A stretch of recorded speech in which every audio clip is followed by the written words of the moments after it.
So at this point now, I still think it's a legitimate gig. I still think, yay, me, I'm going to get paid. It's like funny telling the story back, and we're like, red flag, red flag, red flag. But like in the moment, you were like, I'm going to keep going. I'm going to keep going. But like red flag after red flag after red flag. My goodness.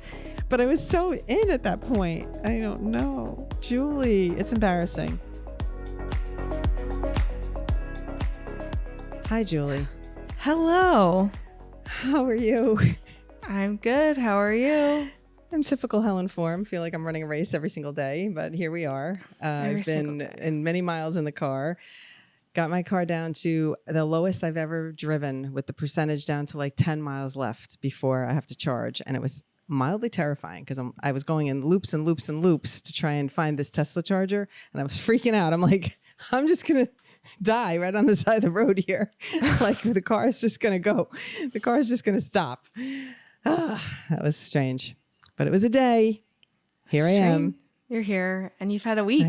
That's what we're going to talk about. We're going to talk about your debacle this week. I didn't think I'd be ready to talk about it. I think you need to, because it's really like, not that it's not a big deal, but it's like. It's so embarrassing.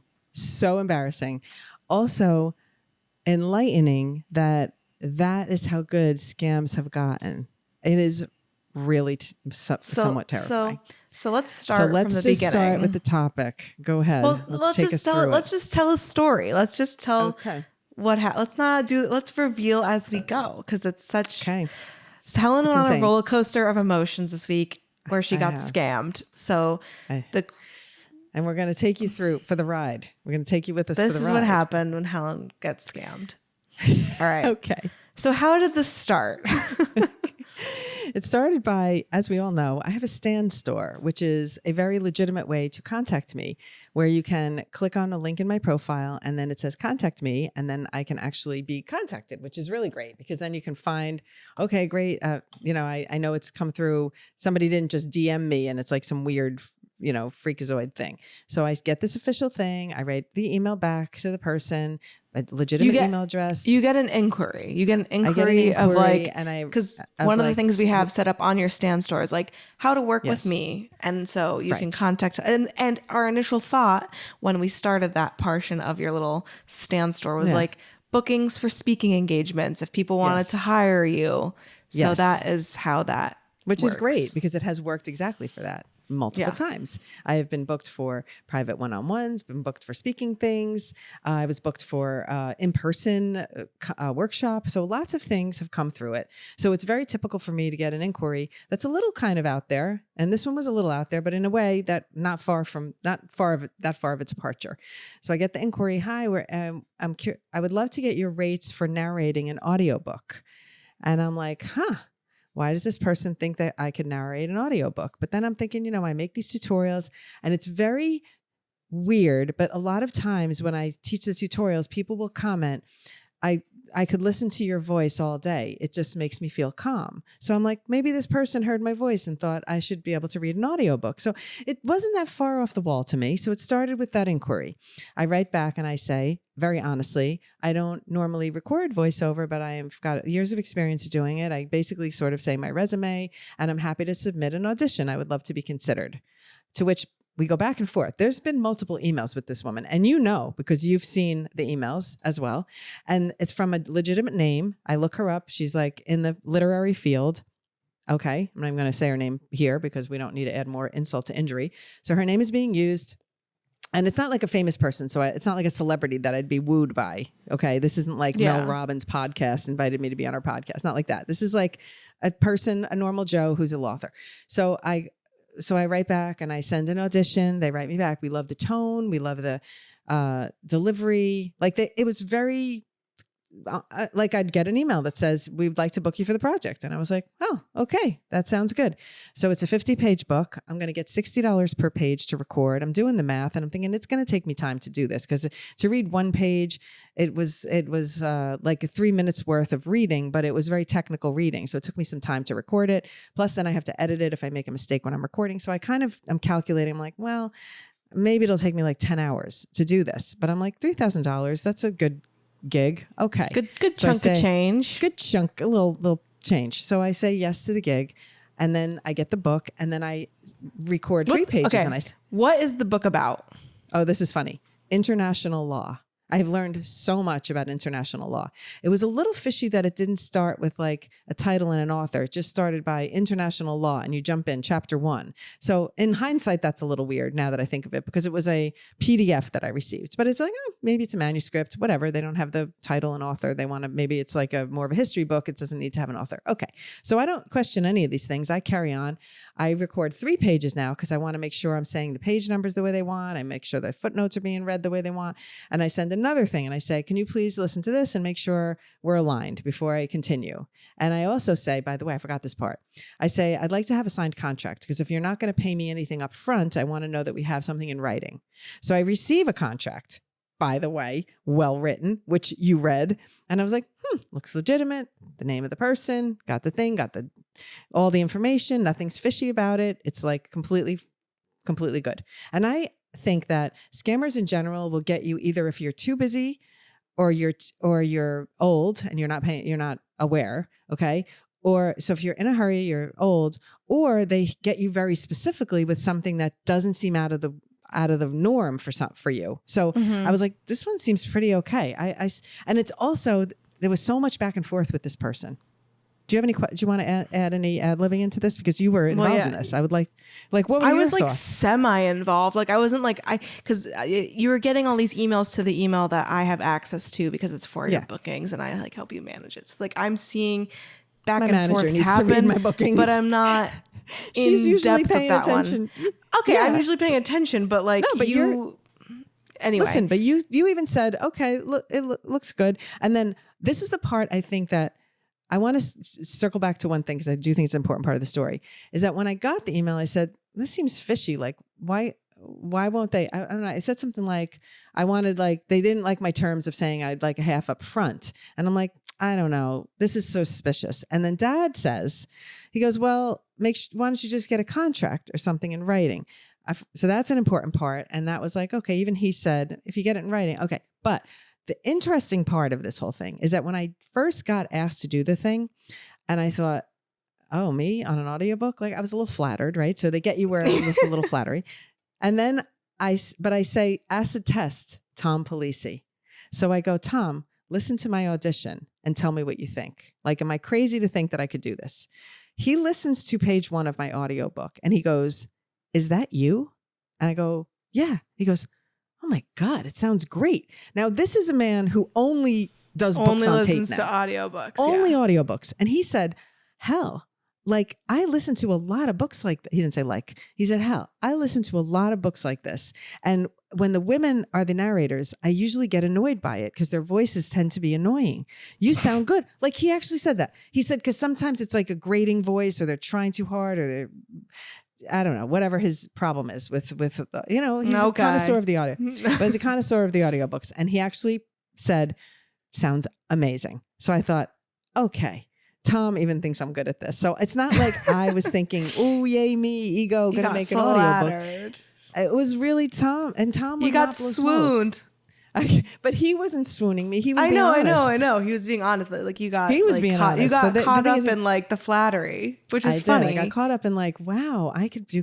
And then it was like a new career path. And he's like, imagine if you could do audiobooks. Like, that's a great retirement gig. Now he's got me in retirement gig mode, whatever.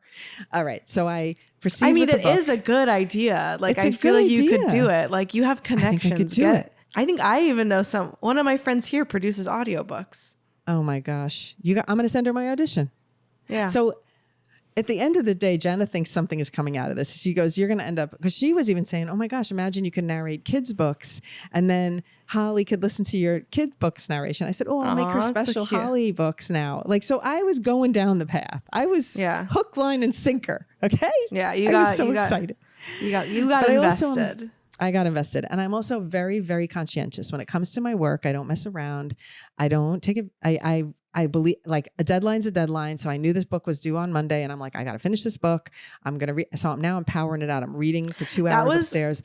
I will say that was my one red flag in the email when they were saying the deadline is August 25th or whatever. And you're like, okay, so you start reading it and it's like, the day before something and you haven't heard from them still. And you're like, I thought you needed, like if someone actually needed the deadline, that's where it got fishy for me, where I was like, that's where I think did get a little fishy, but I had already, I guess. But it's okay. No, I'm just saying in hindsight, but I was like halfway in at this point. Yeah. So now I was learning about international law in a big way. But what kind of international pronunciations law? Of Russian diplomats and names. And I mean, it was going down every path, but it was so interesting because it was actually a legitimate text. So I will show it to you. But that part of it was kind of interesting because I was learning things along the way and I was like really trying to get the words right. And then I would check it. And when I was editing it, it took me forever to edit it because I would make a flub of word. Then I have to do the sentence over. Then you have to. So I'm putting it into GarageBand. So let me just say, it took me 5 hours to record this book in chunks. I recorded a piece of it. Then another day I did 2 hours. Another day I did an hour. So I did 5 hours of recording because I was keeping track. But editing took me probably twice as long. I think I put in like 15 hours of editing. Now, P.S. I put this in, you know, the baby's here, Holly's here, it's vacation week. I wasn't really planning to work, but this was kind of peaceful in some way. I was able to sit up here with my microphone and just record peacefully for an hour of reading. And it was like kind of therapeutic in a weird, dumb way. Well, so maybe this is an outlet for you. Maybe you should be like I'm getting a voiceover. Julie, I kind of think I'm onto something with it. So maybe that's why it all had to happen. That's what I'm always believing, that there was a reason for this. So I'm just like powering it out now, but the editing was a killer. So so now I had to go into a program, not CapCut, because otherwise it'd be too much storage to do like a 2-hour book. It was 2 hours, by the way, in the end. So this 2-hour-long book, I'm editing it in GarageBand, and I've worked in that platform before, but it's not quick. So I'm going to tell you one technical thing that I know you're going to get as a person who edits. When you delete something and then you want it to suck together, like empty them, so you chop, delete. And in CapCut, it just sucks the one up to the next one. So you don't have to, okay. So it auto connects the pieces. This one doesn't auto connect the piece, nor does it have a right click where you can go suck and it slides in. So every one had to be manually dragged. And when I drag it, sometimes if you over drag it, you have to undo. God.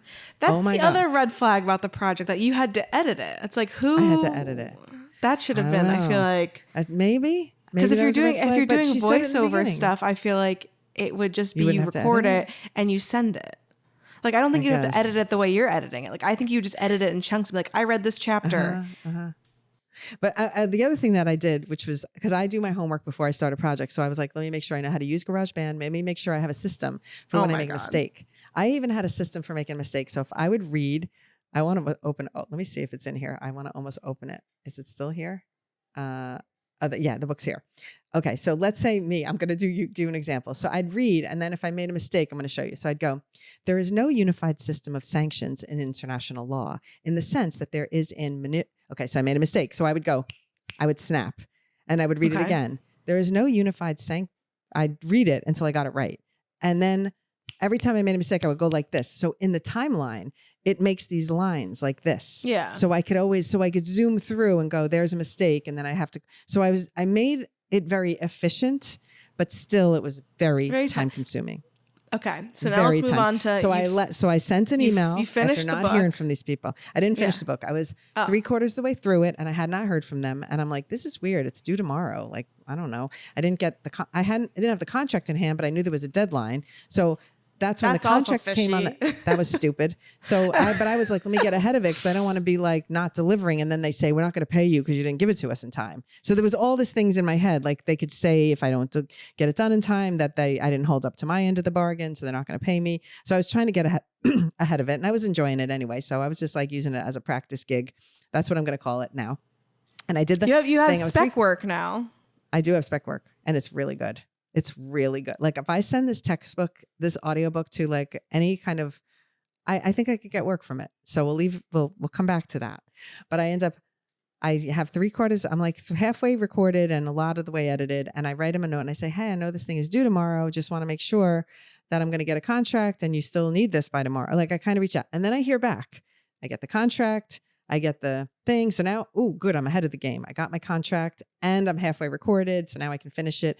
So I ended up staying up one night extremely late to finish this. Extremely late. Like I can't, it's embarrassing to say. It's embarrassing. This is where I almost want to cry. Because you were I was texting you and I was like, this is a text she's going to read in the morning. Really. And then you responded and I was like, oh my God, what is going on that you're awake right now? Not good. And I said, because I don't want to have them say, oh, you didn't get it to us in time. We're not paying you. So that was my other thing. Also the fact that I never had a face-to-face call with this person, which I'll never do that again. I'm going to make sure I have the face of the person I'm working with. Like that was a mistake. You learned a lot. Like it's okay. I learned so much. Oh my God. So at this point now, I still think it's a legitimate gig. I still think, yay me, I'm going to get paid. It's like funny telling the story back and we're like, red flag, red flag, red flag. But like in the moment you were like, I'm going to keep going. I'm going to keep going. But like red flag after red flag after red flag. My goodness. Because it's like so in at that point. I don't know. It's almost Julie, like you're so in it. It's like, no, it's okay. It happened. Hey, let's continue. Let's get to the end of the story, and then we can do our reflections on how. Okay, I got to get to the end of it. So in the midst of this, by the way, I get one of our listeners on the Socialize podcast writes me this message, and she was asking me about this like rates on a brand deal, blah blah blah. And she goes, "I was listening to your podcast about and I use ChatGPT to get my rates, and I said, oh, funny." I write back to her, funny Shannon. I don't think she'll be listening to this podcast, but funny Shannon. I asked ChatGPT about rates for an audiobook, and they were so much lower than what I am actually getting paid on this project. So oh my God. So go through this, get the book done. Now I go invoice W-9. So now I'm sending them. Here's my Venmo. Here's my thing. Here's how to pay me. Because I think this is a legitimate gig. This is how I invoice. I send an invoice, a W-9, and I send like my methods of payments, my wire transfer info, my Venmo, my Blink, because I think they're going to pick one and they're going to send me the money like every other frigging client. And I get a message back that says, oh, thank you so much. Like very complimentary. I almost want to read it. I get this complimentary message from them about how great the book is and blah, blah, blah. And this is the kicker. I have to read it. Congratulations on successfully completing your first project with me. It has been reviewed and approved for payment. I must also say you did an excellent job with the recording. I'm truly impressed. Thank you so much for bringing this project to life. I'm very grateful, and I'll definitely keep you in mind for upcoming projects. All the best, Allison. I'm going to use her name here. Now, in the midst, oh, by the way, before the all the best part, please kindly contact my account manager on WhatsApp and share a screenshot of this message. She will guide you on how to receive your payment right away. That is when I said, womp, womp, womp. Helen got scammed. I saw WhatsApp and I went, are you effing kidding me? But still, I went to WhatsApp and I said, maybe, because I know a lot of my clients that work overseas use WhatsApp. So still, I'm like, there's a glimmer of hope. The biggest red flag has been flying now, and I still there are so many red flags. So many red flags. It just gets funnier and funnier. I'm glad I could laugh. Last night, me and Jenna, at one point, I was laughing so hard I was having like one of those punchy attacks where I couldn't stop laughing. Oh my God. So I write, hi, per Allison, I am due payment for completing the audiobook. Here's the screenshot of the email, which I would have to send a screenshot of the email. Like, yeah, that makes no sense. Okay. And my name is, and I'm due this much money. Okay. Then I hear back, oh, you're welcome. My name is Quiana Watson, and I'm her personal account manager. I will provide you with the necessary information on how to proceed with your payment. So I get this link to create an account on this random website called citypaybank.online. And I'm like, I go to that. That even looks legitimate. It looks like a Venmo homepage. So they've copied the Venmo homepage basically, and they've made it. And I'm like, okay, this looks pretty good. And I read the reviews and everything. I'm like, okay. But I say, let me just throw it into ChatGPT. And I put in citypaybank.online. Is this a legitimate website? To which I receive, this is so highly rated for fraudulence, blah, blah, blah. I almost cried. I said, holy shit. Holy shit. I just got taken for a ride. And I'm thinking, holy shit, all the things. My banking info is on this wire transfer on this invoice. My Venmo, I'm in a tailspin of immediate panic. But I still go to the website and I say, oh, wait, I forgot. I made the account. You made an account. I made the account first on this fraudulent website. Oh my God. Hold on. Even with the red flag of WhatsApp, I proceeded. Use the link to create the account. And once you receive the money, then you can transfer it to your bank. So it works sort of like Venmo. So I go, all right, red flag, glimmer of hope, right? So I make the account and I don't put any info. I don't put any banking info. I just put my name and I make a password and whatever. So I'm ready to go, but that has no information. Yeah. And then, so now the next step is I say, I've made my account. I have it set up. Here it is. I screenshot. Okay, hold. Then I get back. That was at 8:11 p.m. At 8:16 p.m., I get your payment has been successfully made. So literally within 6 minutes, I receive this payment and confirm that you see it. So I say, yes, I do see it. And then the person writes, all right, exclamation point. So now I'm like, that's when I go to ChatGPT. That's when I go down that rabbit hole. That's when I realize oh my God. But I'm like, they don't have anything from me.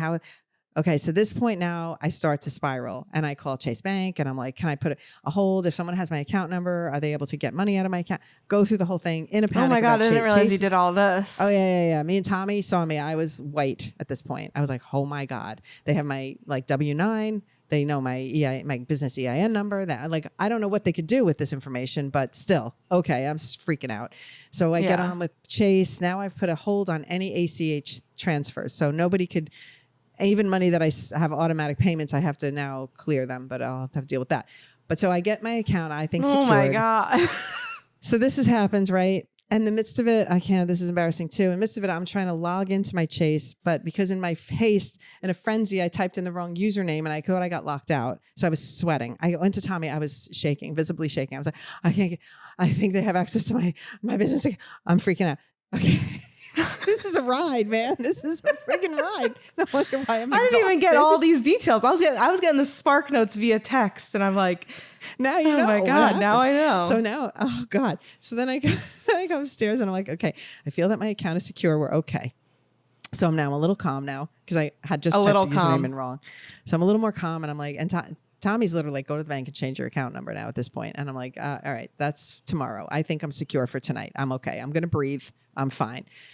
So sure enough, I go back into this website and yes, there's $3,000 there. And I go, Tommy, maybe it's real. So not even seeing $3,000 on the screen, I'm like, it's there. And he goes, Mom, it's not there. It's fake. And I'm like, well, it says has an option I could transfer it to PayPal. And all I would have to do is put in my email address for PayPal. And then we could see. And he goes, put in a fake email address for PayPal and see what happens. So that's what I did. I put in a fake email address and I went and I clicked. But then how do you know? It didn't prompt me. You know, when you do PayPal, it prompts you to then log into your PayPal to connect. Yeah. And it didn't. It just said when you hit submit, your payment's going to be transferred. I'm like, no, it's not. It's not even the right email. It's a double check your email because when you hit submit, the payment's going to transfer. PayPal would never work that way. PayPal would have to confirm it before. Yeah. You know that. So that's when I knew like dump. We're done. This is finished. So I say, okay, now what? So I leave. I said, I'm just going to take this as there's $3,000 on the screen there. Helen got paid for her work. I just don't need the money right now. I'm just going to leave it in the account. So I wanted to wrap my head around the fact that I was not duped. And I was like, it's fine. Maybe there's a reason this happened. Maybe I should be submitting for audiobooks because I think I sounded pretty good on the audiobook thing. And now I have the work so I can send it and even at the end, I put narrated by Helen Policia. I even did that on the end of the audio. And I'm like, my God. Flag that. I did the whole thing. So now in the meantime, I go, now here's where the scam goes awry. What is the scam? Because so far, I didn't lose anything. So far, they didn't take anything. The scam is that they get all your information. And then right? Do you want to know what? No. You ready for what the scam is? What's the scam? Because I got the next message. Oh, and you haven't told me this yet? No, because I think I maybe sent it in a group chat, but maybe you weren't reading it. So the next part of the scam is that I would say, hi, I tried to transfer the money and it didn't arrive. To which they then say, oh, there must be a glitch. You need to send us a payment. It's one of those, you send us the payment. That's the scam. I think, because here's what I got today. After yesterday, 8:22 p.m., I got all right. And I thought, okay, let's see if I hear from them again. Because if I never take the money out, they're never going to, how would they know, right? Yeah. Because now it's so far, all they did was pay me money. So they didn't gain anything. Maybe they had my account information, but read the screenshot. So this is the message now today. Hi, Helen. I hope you're doing well. I just wanted to confirm whether you have successfully completed your withdrawal as instructed by my boss, Allison. She would like to ensure that her first collaboration with you has been a success and that everything has gone smoothly on your end. Thank you, and I look forward to your confirmation. So I said to Tommy now, there's 2 responses to this. We play it and we go, geez, no, it didn't work. I tried to transfer the money and it didn't work, and then see what they say next. Or I say, yes, got it. Everything looks great. Thank you. It was so great working with you guys, and see what comes after that. Because either way, like now I can scam the scammer. Is that what you're trying to do? You're trying to scam the scammer? And so Jenna said, I think the thank you, I got it, might throw the scammers off. And I said, yeah, I think maybe that's the first step. And then let them say, oh, so you received the money, and go, yes, I got it. It's in my bank account. Thank you so much. And just kind of play along. I think that would be funny. That might be funny, right? Yeah. I think so. That's I think how I'm going to proceed. Because the other thing I could say is like the money didn't come, and then see what their next step would be. Like they would definitely make me send them money to get. Yeah, well, we'll send you the money here, and then you send the money back. Like, but this is like so elaborate. Of like, I can't believe these people like made you read an audiobook. I'm like this saying. This is what I'm saying. I'm glad we're talking about this, because yesterday, like, I can't talk about it, and I was like, no, but this yesterday like, I was funny. Yesterday I was. Let me just say, I felt so embarrassed. I felt like the biggest loser. Like, how could I fall for this? But today I feel like I think back on it and I'm like, even though it was like a little flaggy, you could see the communication felt very legitimate. Yeah. You were, vaguely reading it too. It didn't have a big red flag in it. Like they didn't call me Ms. Helena, they didn't like, and sometimes those scammers, they're in different languages, so they're not really using the English language right. It was all written very, very legitimately. I was sick to my stomach over this yesterday. And then when I started to talk to Janet about it, we both started laughing so hard that we couldn't even control ourselves. I'm like, this is so absurd that it's like, you almost have to laugh. And then I had this video where I was telling Holly, I'm like, she's the only one who's not going to judge me when I tell her this story. So I had the baby in front of me. I'm like, and then they did this. And then they asked me, and I recorded for 10 hours. I stayed up till 4 a.m. doing that editing that night. It was absurd, but that's how conscientious I am. And then that's how much of a loser I am. No. So I was trying to say, I was trying to yesterday be like, your feelings are valid, but it's okay. Like, I hate that I'm like, it could be worse. But I'm like, no, it sucks. It sucks in the moment, and it does suck. And it's like, it sucks, and it's okay to feel frustrated and annoyed and feel the feelings of being scammed. I know, because I'm the one telling people not to respond to scams. I'm telling grandma, don't answer that email. You get it? Go, it's so obviously a scam. Like, I am the scam alert for the people on the internet. I'm teaching people on freaking TikTok how not to click on these links that you get in your DMs. Like, what? Yeah. So what do you feel like you've learned here today? All right. So the learnings are, number one, that I'm really good at reading audiobooks. So I'm going to start with the positive. I think it was so funny. I think I could do it. I think I could do it. You text me, because this week we're going to talk about audiobooks and reading and like our relationship to reading, because you're like, wow, I'm like maybe this is how I start to read again, is because I could record audiobooks, and I'm like, it's that's crazy. So funny that's how you read books. God. But and I know you make fun of my Jersey accent and everything, but I could clean it up, and I really don't even think I sounded Jersey. Like, you can listen to this book and think, geez, it has nice tone. Like, everything the woman said that was fake. I mean, my pace, my tone, my delivery, and it was like textbook. So it was teachy. So it was like, it was right in my wheelhouse. Anyway, so I'm devastated. I'm devastated. And I can't even believe I got to write to that woman, the person who reached out and say, by the way, the thing I just wrote you about, it was a total scam. Like, I can't believe I got snowed like this, and you got to listen to my podcast. But anyway, and I want to make a video for TikTok saying, starting like where you could stitch it. So it says, what is the biggest scam that you ever got caught in? Like I don't know. I need a good hook line. Like, when have you ever been scammed that was so, what's the most creative scam you've ever almost fallen for? Elaborate and creative scam you've ever almost fallen for. I'll go first. I'm going to do one of those. And then I'm going to tell this crazy ass story that just happened to me.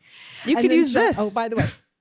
I guess I could. By the way, Jenna, when she said, I said, I think it's a scam. When we realized like, oh my God, I think it's a scam. Jenna went right into, she Googled audiobook scam and got a ton of, so that's, and I'm like, I Googled City Pay online scam. Right. Me too. And it didn't really come up a lot with it. But that's where I got the ChatGPT. Yeah. So, wow. Listen, the learning is, number one, I could do an audiobook. I feel I have the skills, the production knowledge, and I think I should pursue it. So that's maybe you should just write a book and then narrate it.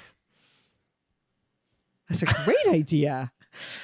And when I say write a book, then I know that means you want me to write you the book. Write the book and I'll narrate it. But that's one thing. The second thing is that when I presented payment terms, like I want to get paid half up front, and the person said no, I should have said, well, let's have a meeting face to face so I can discuss what you need. Like I should have demanded a face to face meeting. But this is one thing that's very important to learn though.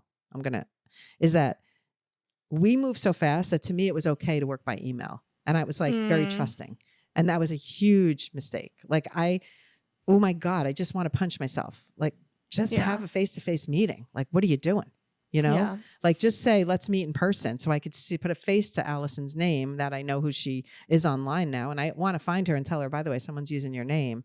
And this is really a horrible scam, but I don't know how to reach this woman. Yeah. Because I think it's so funny. Like the first thing after the scam, you're like, I need to tell this woman. I'm like, I don't think that's the priority right now. I think the priority is like your emotional well-being. But it was funny that was like the first place you went. And then I think the other thing that I think was a good learning, even for me, was like looking at the emails. We need to run things by each other more. Like you need to be like, look at this and let me know what you think, because. But I do that typically. I know, but this one you didn't. I had Tommy read it. I had Dad read it. I didn't even not read this one. Like this was so weird to me. Here are the email things that I found were fishy from the get-go, because I looked back on it yesterday. Her email address was a Gmail, and the Gmail name didn't match the name that she was signing her emails from. So that's one. True. And then the second one was there was no signature in her email. I feel like whenever people propose like business things, they always have like a signature, even if it's just like, here's my contact info, it's my email again. So those are like two things so like people can look out for. But like you went through it. You've gone through the ringer. I did go through it. I have been through it. And so, it's like the time, I won't say the time lost in my life, because Tommy and Jenna both said, well, you didn't lose Holly time. You lost sleep time. Because it's the only time I worked on this was basically after she was asleep. It was like into the middle of the night. Yeah. So even though it was during my vacation. You learned about international law. I did. I learned some things. I learned how to pronounce a lot of Russian names. I was so into it. What if they use? No, I'm not going to say into it. What? Go ahead. What if they use it? They use your audiobook for like Russian propaganda. It's like, we have Helen Palisi here.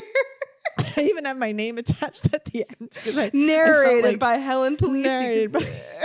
Just the fact that I said it at the end, I just it's so embarrassing. I think you have a future in audiobook narration. I think you have a future in voiceover work.